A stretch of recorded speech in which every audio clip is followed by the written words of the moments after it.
अम्बा सृष्टिविनाशपालनकरी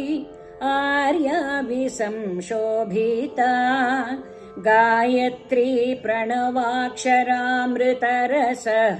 पूर्णानुसन्धीकृता ओङ्कारी विनुता सुतार्चितपदा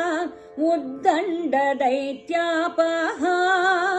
चिद्रूपी परदेवता भगवती श्री राजराजेश्वरी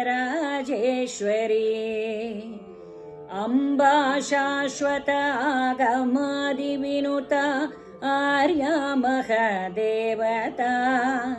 या ब्रह्मादिपिपीलिकान्तजननी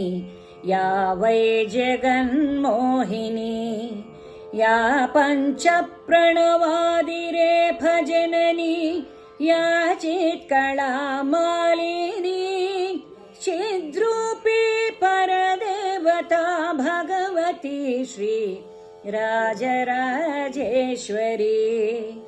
अम्बा पालितभक्तराजदनिशम् अम्बाष्टकं यः पठे अम्बालोककटाक्षवीक्षललितं चैश्वर्यमव्याहतम् अम्बा पावनमन्त्रराजपठनादते च मोक्षप्रदा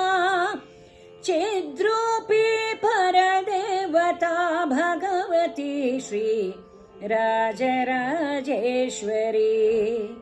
चिद्रूपी परदेवता भगवती श्री राजराजेश्वरी चिद्रूपी परदेवता भगवती श्री राजराजेश्वरी श्री राजराजेश्वरी।